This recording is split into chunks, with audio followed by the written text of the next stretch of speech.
오늘 말씀은 고린도전서 15장 22절에서 25절입니다.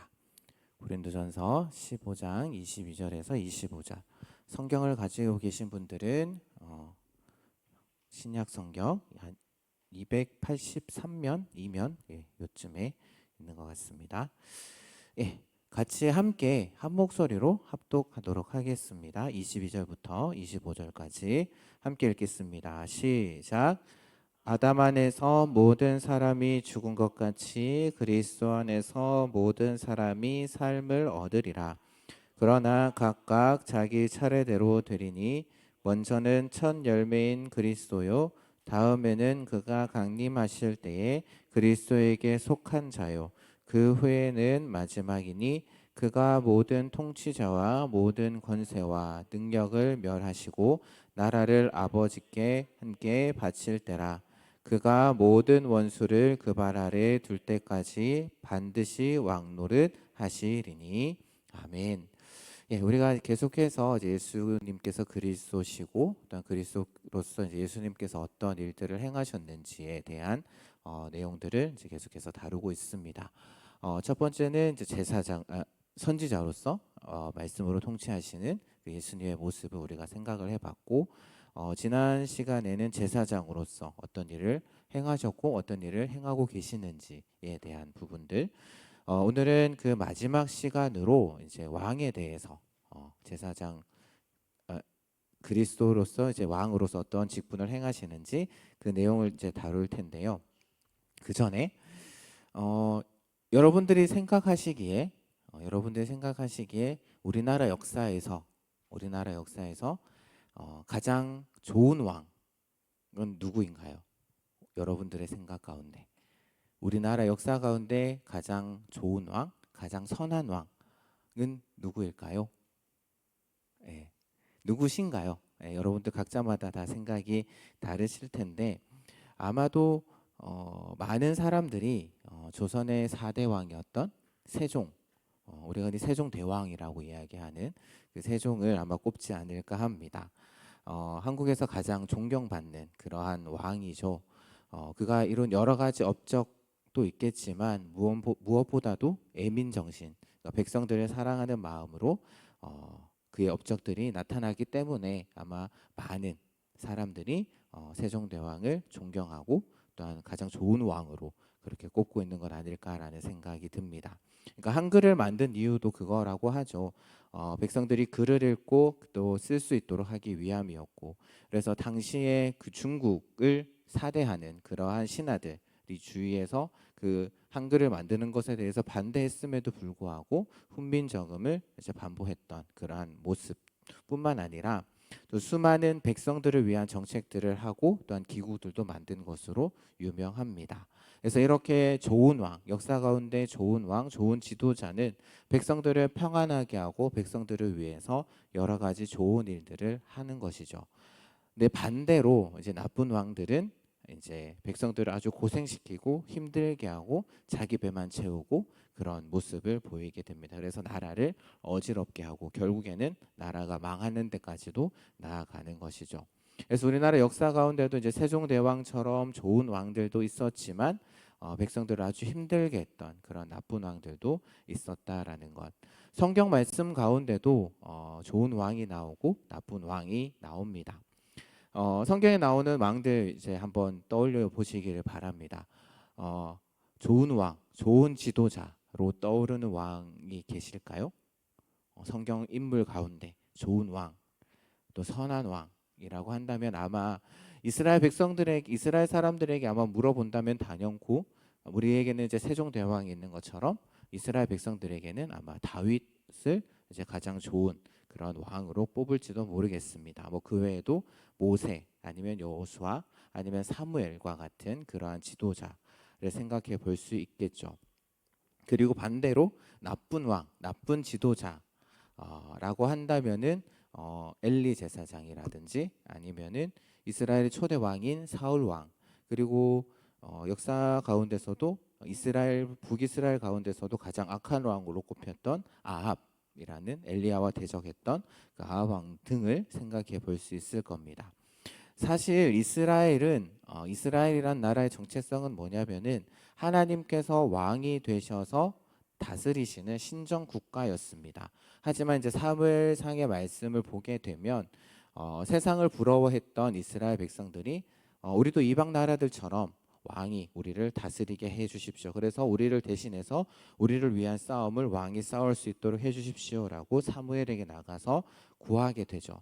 하나님께서는 그 모습에 대해서 그렇게 탐탁치 않게 생각을 하셨지만 결국 이스라엘 백성들의 그 요구를 들어주셨고, 네, 사울부터 이제 이스라엘의 왕정이 시작이 됩니다. 그런데 이스라엘 백성들이 살던 그 가나안 땅, 지금 이스라엘이라는 나라가 있는 그곳을 잘 보시게 되면 세 개의 대륙이 만나는 그런 가운데 있습니다. 그래서 아주 교통과 군사적인 아주 중요한 그러한 위치다라는 것을 알 수가 있죠. 그래서 이방의 그 열강들이 노리고 있는 그런 땅이다라고 볼 수 있습니다. 그래서 하나님께서 왜 그 땅, 그러니까 이방 나라들이 열방들이 강대국들이 노리는 그 땅 가운데 이스라엘을 두셨을까? 열방의 틈바구니 가운데 왜 그곳 가운데 이스라엘 백성들을 살게 하셨을까라는 것을 생각해 봤을 때 이제 그래서 이제 날이면 날마다 이제 전쟁을 경험할 수밖에 없겠죠. 그 땅을 차지하기 위한 그 열강들의 그 침입도 있었을 거기 때문에. 그래서 그런 상황 가운데 왕의 역할을 부각시키기 위해서 하나님께서는 그 땅 가운데 이스라엘 백성들을 둔 것이 아닐까. 그러니까 진정한 왕이 누구냐라는 것을 생각하도록 하기 위해서 이스라엘이 그 땅 가운데 살도록 하신 것이 아닐까라는 생각을 해봅니다. 그러니까 툭하면 블레셋이 와서 건들고, 아니면 암몬이 위협하고, 아니면 메대, 바사, 아니면 바벨론, 애굽 등등. 그래서 강대국들의 틈바구니 가운데 바람 잘 날 없었던 그 이스라엘 백성들이었죠. 그래서 다윗 왕처럼 하나님 말씀대로 잘 순종하면서 다스리는 왕이 있었을 때는 크게 번성했습니다. 하지만 다윗 외에 그 이후에도 이제 좋은 왕들이 있긴 있었지만 결국 이스라엘 왕들은 하나님 말씀대로 이스라엘을 다스리지 못했고, 그래서 오랫동안 참으셨던 하나님께서는 선지자들을 통해서 이스라엘 백성들을 계속해서 이제 돌이키고자 하셨지만 결국에는 이스라엘은 돌아오지 않았고, 그래서 북이스라엘은 아수르에, 남유다는 바벨론에 결국 멸망하게 하시는 거죠. 그리고 이제 백성들이 포로로 끌려가서 이제 고생하는 그러한 기록들이 성경에도 나와 있습니다. 그래서 이러한 경험을 통해서 이스라엘은 하나님의 나라를 회복할, 그 예전에 그 다윗 왕의 그 시절을 회복할 그 진정한 왕을 기다리게 되죠. 언젠가는 그 왕이, 제대로 된 왕이 오면은 그 열강의 압제에서 벗어나 이방 나라들보다 더 강한 그런 나라가 될 것이다라는 그러한 메시아 사상이 말라기 때부터 그 복음서 기록될 때까지 한 400년의 기간 동안 메시아 사상이라는 것으로 이렇게 싹이 트게 되고 성장을 하게 됩니다. 그래서 예수님이 오실 당시에도 정말 힘 있는 왕, 정말 능력 있는 왕, 그래서 다윗 같은 왕이 와서 로마의 압제에서 우리를 해방시켜서 정말 다윗 시대와 같은 그러한 강대한 나라가 될 것이다라는 그런 생각이 들었던 것이죠. 그러니까 우리나라가 일제 강점기 36년 동안 가장 우리나라 백성들이 꿈꿨던 것이 무엇일까요? 일제 36년의 기간 동안 오로지 우리 민족의 소망은 통일이 아니고 독립이었죠. 독립이었던 것처럼 이스라엘 백성들은 그 바벨론으로 포로로 끌려가고 나라가 망한 이후부터 그 예수님께서 오실 때까지 한 400년, 500년의 기간 동안 계속해서 다른 민족의 지배를 받았습니다. 바벨론, 메대, 바사, 아니면은 뭐 그 누구죠? 알렉산더 대왕의 그 나라 헬라의 지배라든지 셀류쿠스 왕족, 결국에는 로마의 지배를 받게 되는데, 그 시간 동안 이들의 소망도 역시 독립이었죠. 하나님께서 보내주신, 하나님께서 약속했었던 메시아 그리스도가 와서 우리를 원수의 손에서 해방시켜서 정말 강대한 나라 가운데 살 수 있는 그러한 것들을 꿈꾸며 그러한 것들을 소망하면서 살았다라는 것이죠. 하지만 이제 예수님께서 이제 이 땅 가운데 왕으로 오셨습니다. 그런데 그 이스라엘 백성들이 기대했던 왕의 모습과는 전혀 다른 그런 왕의 모습으로 오셨죠. 왕이라고 한다면은 왕궁에서 태어나야 되는데 예수님께서 어디에서 태어나셨죠? 이 땅 가운데 오셨을 때에 예, 말구유 마구간에서 그렇게 태어나신 그것부터 시작부터가 이스라엘 백성들이 기대했던 그런 왕의 모습과는 다른 모습으로 이 땅 가운데 오셨고 예수님께서는 그들이 생각하는 이스라엘 백성들이 이제 정치적으로 해방하기 위한 그런 목적으로 이 땅 가운데 오시지 않았다라는 것을 우리는 복음서의 말씀을 통해서 우리는 확인해 볼 수가 있습니다. 그러니까 예수님께서는 이 나라, 이 땅 가운데 있는 나라가 아니라 어떤 다른 나라, 그러니까 예수님 자신이 다스리시는 나라가 이 땅 가운데 어떤 하나의 영토를 가지고 있는 그런 나라가 아니라 어떤 나라인지를 말씀하신 부분이 있는데 요한복음 18장 말씀을 보게 되면 이제 예수님께서 붙잡히셔서 이제 빌라도에게 신문을 받으시죠. 그 가운데 자신이 다스리는 나라가 어떤 나라인지에 대해서 말씀해 주셨는데 요한복음 18장 36절의 말씀 한번 함께 보도록 하겠습니다. 예, 같이 한번 읽어볼게요. 같이 읽어보겠습니다. 시작. 예수께 내 나라는 이 세상에 속한 것이 아니라 만일 내 나라가 이 세상에 속한 것이었더라면 내 종들이 싸워 나로 유대인들에게 넘겨지지 않게 하였으리라. 이제 내 나라는 여기에 속한 것이 아니니라. 그러니까 예수님께서 다스리시는 나라, 예수님께서 왕으로 오셔서 다스리시는 나라는 이 땅 가운데 여기에 속한 것이 아니라 바로 하나님 나라, 하나님께서 이루시고자 하는 그 하나님 나라였다라는 것이죠. 그래서 예수님께서 맨 처음에 이제 30년 동안 사시다가 이제 공생애를 시작하시죠. 공생애를 시작하시면서 가장 먼저 선포하셨던 것이 뭐냐면은 회개하라, 하나님의 나라가 가까이 왔다. 하나님의 나라가 가까이 왔느니라. 그래서 자신을 통해서 이제 하나님의 나라가 시작될 것을 선포하신 거죠. 그러면서 진정한 하나님의 나라가 임하게 될 것이고 그 나라가 점점점 완성을 향해서 나아갈 것이고 그래서 이 땅 가운데 하나님의 나라의 모습이 어떤 것인지를 이제 예수님께서 사역을 통해서 그리고 말씀을 통해서 그 땅 가운데서 가르치시고 사역하셨다라는 것을 우리는 또한 복음서의 말씀을 통해서 확인해 볼 수가 있다라는 겁니다. 그런데 그 모습이 이스라엘 백성들이 고대하고 기대했던 그러한 모습은 아니었다라는 것이죠. 힘이 정의다라는 그러한 말이 있다라고 합니다. 그러니까 힘을 가진 자의 뜻이 실현된다라는 그런 의미의 말이다라고 하는데요. 예수님께서 그리스도로서 그래서 선지자로서 이제 옳은 말씀, 바른 말씀을 선포하셨습니다. 하지만 그 말씀이 그대로 이루어지지 않는다면 아무런 의미가 없을 것이죠. 하지만 복음서에 나오는 예수님의 그 모습을 보게 되면 예수님께서 말씀하신 대로 그렇게 이루시는 모습들을 보게 됩니다. 또한 예수님께서 제사장으로서 죄인인 우리를 위해 아무리 피를 흘리셨다라고 할지라도 예수님께서 죽음의 권세를 이기지 못하시고 그냥 지금도 누워 계시다면 살아나지 못하셨다면 예수님의 죽음은 죄인들에게 또한 우리들에게 아무런 영향을 미칠 수 없었을 겁니다. 하지만 예수님께서는 죽음의 권세를 이기시고 죽음을 이기시고 부활하셔서 자신이 왕의 권능, 왕의 권세를 가지고 있는 자이심을 분명하게 우리에게 보여주셨다라는 것이죠. 세상의 권력은, 세상의 나라들은 때로는 불의하게 사람들을 굴복시켜서 복종하게 하지만 예수님께서는 올바른 권능으로 자신이 하신 말씀을 이 땅 위에 그대로 이루어지게 하시고 또한 죽음의 권세를 이기심으로 인해서 자신이 왕이심을 왕의 권능을 우리에게 보여주셨다라는 겁니다. 그러면 그 왕이신 예수님께서 왕이신 그리스도이신 예수님께서 어떻게 그 왕으로서의 직분을 이루어 가실까? 오늘 우리가 살펴볼 그 소요리 문답은 26번입니다. 아마 주보에 여러분들이 가지신 주보에 보게 되면 말씀 밑에 26번이 나와 있을 텐데요. 크게 세 가지로 설명을 하고 있습니다. 먼저는 우리를 자신에게 복종하게 하심으로 인해서 우리를 다스리신다라는 거죠. 왕으로서 다스리신다라는 거죠. 그러니까 소를 물가로 끌고 갈 수는 있습니다. 하지만 그 소가 그 소에게 물을 억지로 마시게 할 수는 없죠. 그 소가 입을 벌리지 않는 한 물을 마시게 할 수는 그 물을 삼키지 않는 한 소가 소에게 억지로 물을 먹일 수 없는 것처럼 이 세상 가운데서 가장 힘든 일 가운데 하나가 뭐냐라고 할 때 아마 사람의 마음을 돌리는 것, 사람의 마음을 돌이키는 것이 아닐까 합니다.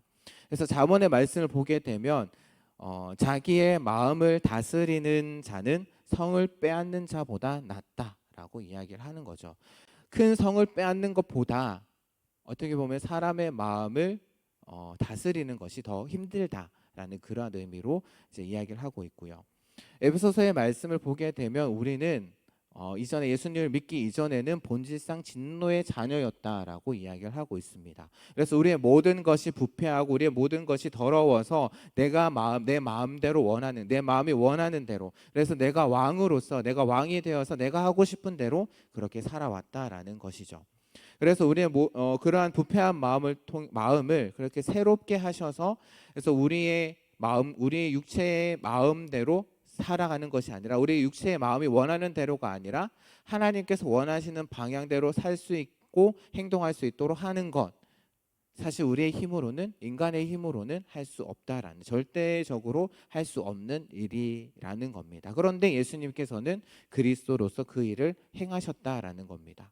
그러니까 예수님께서 자신이 죄인인 우리를 대신해서 십자가에서 피 흘리심으로 인해서 우리의 죄값을 치르시고 그 죄의 문제를 해결하셨고, 그래서 믿는 우리에게 성령을 우리에게 부어주심으로 인해서 우리의 마음을 변화시키신다라는 겁니다. 견고하고 강팍한, 발음도 힘드네요. 강팍한 그러한 마음을 부드럽게 만드실 수 있다라는 거죠. 사실 우리의 마음은 어떠한 강력한 고체 연료로 발사되는 로켓보다 어떻게 보면 더 강력하다라는 겁니다. 그런 말도 있더라고요. 사람의 마음을 1mm 움직이는데 10년이 걸린다, 20년이 걸린다. 어떻게 보면은 그 이상이 걸릴지도 모르겠습니다. 아마 여러분들도 여러분들도 경험상 아시는 것처럼 우리의 마음도 때로는 내가 왜 이러지? 라고 그런 생각이 들 때가 있죠. 하지만 예수님께서는 돌같은 우리 마음 가운데 우리에게 새 영을 주셔서, 우리에게 성령을 주셔서 우리의 마음을 살처럼 부드럽게 만드시고, 그래서 하나님의 말씀을 따르는 하나님의 백성이 되게 하실 수 있고, 실제로 그 역사가 지금도 이루어지고 있다라는 겁니다. 이처럼 사람의 마음을 다스리는 것이 사람의 의지대로, 내 마음도 내 생각대로 하지 못하는데, 예수님께서는 우리의 마음을 변화시키셔서 우리 마음 가운데 성령을 주셔서 그 성령을 통해서 우리가 하나님 말씀에 순종할 수 있도록 그렇게 하셔서 우리를 다스리신다라는 겁니다. 그리고 두 번째는 예수님께서 우리를 다스리시고 보호하심으로 인해서 왕의 직분을 감당하신다라는 건데요. 설교 때 이것을 이야기를 하면 어떨지 모르겠는데, 조직폭력배들이 있습니다. 조직폭력 집단이 있는데, 그 조직폭력 집단에서 조직원에게 요구하는 덕목이 뭘까요? 싸움 잘하는 거? 그것보다는 아이러니하게도 성실성이다라고 합니다. 아마 여러분들이 태어나기 전에 영화인데, 친구라는 영화 보신 분들 있을지도 모르겠는데요. 거기서 이제 조폭 역할을 맡은 유호성이 그 친구한테 하는 말 가운데 그런 부분들이 드러납니다. 그런데 사실 곰곰이 생각해 보면 때로는 그게 맞는 것 같기도 해요. 그러니까 조직폭력배가 자신이 맡은 지역을 잘 관리하기 위해서는 다른 어떤 것보다도 성실함이 필요하다라는 겁니다. 그래서 이 사람들은 조직을 튼튼하게 유지하고 잘하도록 하기 위해서 조직원들에게 엄격한 규율을 요구를 하죠. 문제는 뭐냐면은 때론 그러한 규율을 따르면 따를수록 반사회적인 그러한 인물이 된다라는 데 있다라는 겁니다. 하지만 예수 그리스도께서는 우리를 그렇게는 다스리지 않으신다라는 거죠. 하나님의 백성인 우리를 하나님의 말씀인 성경과 성령을 통해서 다스리시면서 우리가 반사회적인 인물이 되는 것이 아니라 점점점 하나님을 영화롭게 하는 그러한 자들로 살 수 있도록, 그러한 존재가 될 수 있도록 만들어 가신다라는 겁니다. 그러니까 세상 사람들이 무언가를 지배한다라고 이야기를 한다면 누군가를 자신의 아래에 둔다라고 그렇게 많이 생각들을 하죠. 하지만 하나님께서는 우리를 단순히 하나님 아래에 둔다라는 의미로 다스리신다라는 것이 아니라 자신의 형상으로 만드신 그 우리를 그 형상에 맞는, 그 형상에 걸맞는 삶을 살아갈 수 있도록 우리를 만들어 가신다, 이끌어 가신다라는 의미로 우리를 다스리신다라는 것입니다. 즉 성령의 인도하심에 따라서 우리가 하나님의 유일한 규칙, 우리에게 주어진 유일한 규칙인 성경대로 살아가도록 하나님께서 만들어 가신다라는 그런 의미에서 하나님께서 우리를 다스리신다라는 거죠. 그러니까 조직 폭력배들은 자기 조직을 위해서 서로 보호하려고도 하지만 또한 때로는 더 잔인하고 더 강한 조직에 의해서 짓밟히기도 합니다. 그리고 조직에 오랫동안 몸담은 그런 사람들이 자신의 명대로 살아간다라는 건 어떻게 보면 좀 힘든 일이죠. 갑작스러운 사고로 인해서 부상, 그리고 아니면 전과로 인해서 험한 삶을 살 수도 있고, 또 결정적인 순간에 그 조직이 나에게, 조직원을 보호하지 못해서, 그리고 조직의 안전과 발전이라는 명목으로 그 조직원에게 희생을 강요해서 죽음으로 내몰기도 합니다. 하지만 또한 예수님께서는 우리를 그렇게 다스리지 않으시고 우리를 안전하게 지켜주신다라는 거죠. 시편 121편 참 좋아하는 말씀이고 여러분들 중에서도 좋아하시는 분들이 계실 텐데요. 거기에 시편의 말씀을 보게 되면 졸지도 않으시고, 하나님께서는 졸지도 않으시고 주무시지도 않으시고 우리의 오른편에 그늘이 되어 주신다, 낮의 해와 밤의 달이 우리를 상하게 하지 못하고 우리를 해치지 못한다라고, 그렇게 해서 우리를 지켜주신다라고 이야기합니다. 무엇보다도 우리의 영혼을 지켜주시고 우리의 출입을 처음부터 끝까지 영원까지 지켜주시는 분이 바로 하나님이시다라고 노래하고 있죠. 그런데 때로는 이 시편의 말씀이 참 좋기는 하지만 때로는 그것이 진짜일까? 라는 생각이 들 때도 간혹 있습니다. 힘들고 어려울 때, 고난의 순간이 다가왔을 때 성경의 말씀은 그렇게 우리에게 기록하고 있지만 이게 진짜일까? 라는 생각, 그런 의문이 들 때도 있다라는 거죠. 그런데 다스게 생각을 해보면은 지금 우리가 이렇게 살아갈 수 있는 것, 지금 이렇게 우리가 숨쉬고 살아갈 수 있는 것, 어떻게 생각하면 하나님께서 우리를 지켜주셨기 때문에 가능한 것이 아닐까요? 출애굽한 이스라엘 백성들의 모습을 한번 생각해 보겠습니다. 이제 하나님께서 출애굽한 이스라엘 백성들, 바로 가면은 열흘 길 만에 갈 수 있는 길이 있었습니다. 바로 그 블레셋을 통해서 바로 가나안 땅에 들어갈 수 있는 길이 있음에도 불구하고 하나님께서는 그들을 어디로 이끄시냐면은 광야로 이끄시죠. 광야로 이끌어 가시는 하나님.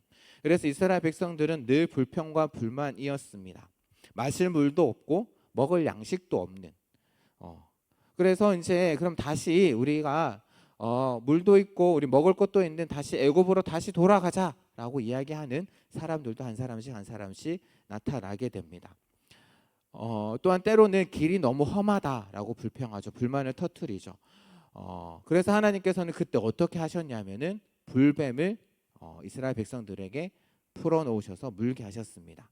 그런데 거기에 말씀을 자세히 보게 되면은 그동안 이스라엘 백성들은 불뱀과 전갈이 득실득실한 광야 한가운데를 지나가고 있었습니다. 그런데 그동안에는 그것들이 이스라엘 백성들을 공격하지 못하도록 하나님께서 어떻게 보면 보호막을 쳐주셨죠. 지켜주셨죠. 그들이 물지 못하게 막으셔서 그들이 지금까지 광야 한가운데를 지나갈 수 있었다라는 겁니다. 하지만 이스라엘 백성들은 그것을 깨닫지 못했고 알지 못했고 지금 자신들이 조금 힘들다라는 이유로 하나님을 원망하고 불평했다라는 겁니다.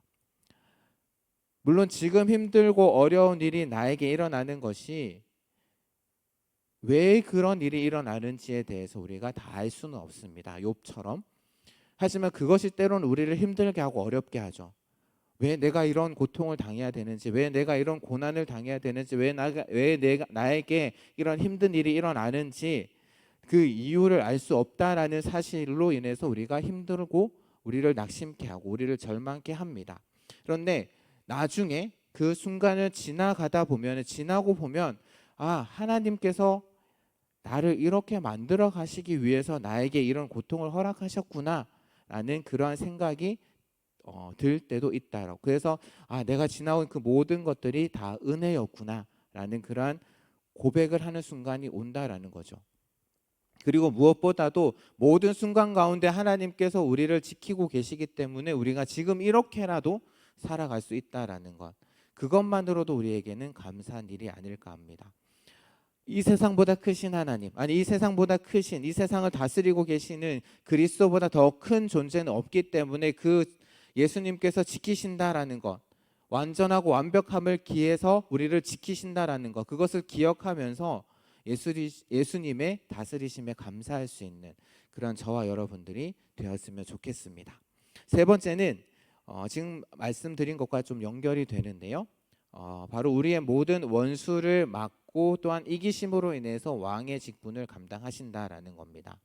앞서 말씀드린 이스라엘 백성들이 지나고 있는 그 광야, 어떻게 보면 우리가 사는 삶 역시도 그러한 광야와 같은 한 광야 한가운데 있는 그러한 우리의 모습이고, 그러한 우리를 노리고 있는 것들이 얼마나 많은지도 모릅니다. 연약한 우리를 넘어뜨리기 위해서, 부족한 우리를 넘어뜨리기 위해서, 우리를 속이고 우리를 현혹시키기 위해서 집요하게 우리에게 다가오는 것들이 얼마나 많은지, 무엇보다도 사탄 마귀가 우는 사자들처럼 우리를 집어삼킬 때를 기다리고 있다. 베드로가 이 이야기를 하죠. 예수님께서 이제 제자들과 마지막 만찬을 하시는 가운데 베드로에게 이렇게 이야기를 하십니다. 시몬아 시몬아, 시몬은 베드로의 이름이죠.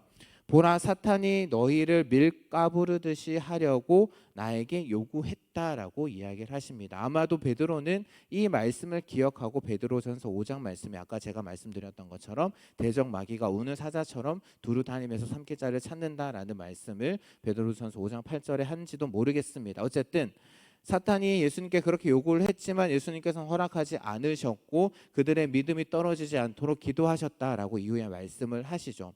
즉 베드로를 비롯한 모든 제자들을 예수님께서 지키셨던 겁니다. 또한 지난주에 우리가 살펴봤던 것처럼 제사장의 중보 사역을 통해서 하나님께 기도하시고, 또한 왕으로서 모든 대적들을 물리치심으로 인해서 우리를 지키고 예수님께서는 우리를 보호하고 계신다라는 거죠.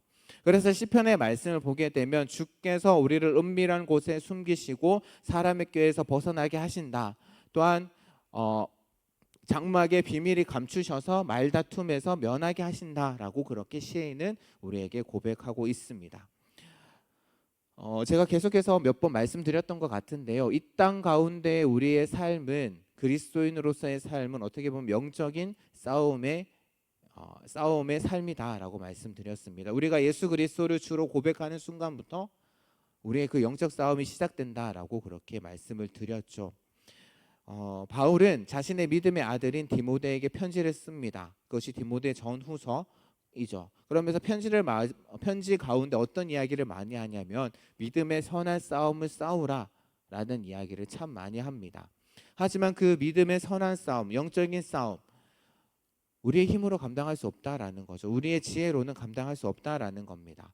그런데 진정한 왕이신 그 예수 그리스도께서 우리와 함께하고 계시고, 그래서 우리가 믿음의 선한 싸움을 싸워서 이겨낼 수 있도록 우리와 함께하시고 우리를 도와주신다라는 것, 성경은 우리에게 이야기하고 있습니다. 그럼에도 불구하고 우리의 진정한 왕이신 예수님은 지금 우리의 눈에는 보이지 않습니다. 하늘 보좌 우편에 앉아 계시는데 우리의 눈에는 보이지 않으시죠. 하늘로 올라가시면서 너희 눈이 보는 그대로 내가 너희들에게 내려오겠다, 다시 오겠다라고 약속하셨습니다. 그 약속을 하시고 지금 2000년이 넘는 시간이 흘렀음에도 불구하고 아직 오지 않으셨죠. 그리고 그때가 언제인지 우리는 알 수가 없습니다. 그리고 또한 지금 우리가 살아가는 시대를 보게 되면, 이 세상을 보게 되면 믿는 자들보다 오히려 믿지 않는 자들이 더 잘 살고, 더 떵떵거리며 살고, 더 화려하게 살고, 더 웅장하게 살고, 더 힘있게 살아가는 그런 모습처럼 보입니다.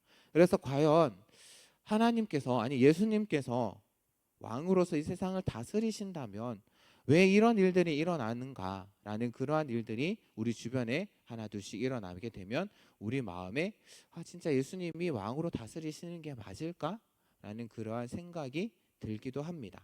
그런데 우리가 작년에 이제 다니엘서를 살펴봤죠. 다니엘서를 이제 다 살펴보지는 않았지만 다니엘서를 살펴보면서 그런 이야기들을 많이 드렸습니다.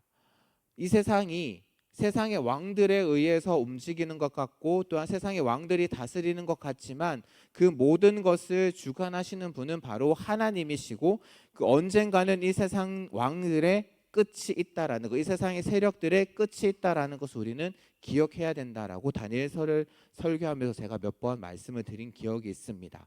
진정한 왕이신 예수님께서 이 땅 가운데 다시 오셔서 이 세상을 심판하실 때가 분명하게 있고 그때의 진정한 하나님 나라가 이 땅 가운데 이루어질 것이고 그래서 세상 모든 만물들이 하나님 앞에 무릎 꿇을 것이다. 그것을 성경은 분명하게 우리에게 이야기하고 있다라는 거죠. 오늘 우리가 읽었던 말씀 가운데도 그것이 나타납니다. 오늘 우리가 읽었던 말씀은 부활장이라고 하는 고린도전서 15장 말씀입니다.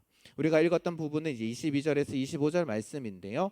예수 그리스도의 부활을 이야기를 하면서 예수님께서 진정한 왕이시다, 유일한 왕이시다라는 것을 고백하고 있는 부분이, 선언하고 있는 부분이 오늘 우리가 읽었던 말씀입니다. 예수님께서 부활의 때 부활의 첫 열매가 되셨고 그래서 예수님 안에 있는 자들이 생명을 얻게 될 것이고 될 것이다 라고 이야기를 하시고 그래서 예수님께서는 왕으로 이 땅 가운데 다시 오셔서 다시 재림하셔서 다시 강림하셔서 그때의 모든 통치와 모든 권세와 모든 능력들을 멸하게 되실 것이고 그때에 또 예수님께서 어떻게 하시냐, 각 나라를 하나님 아버지께 바치게 될 것이다.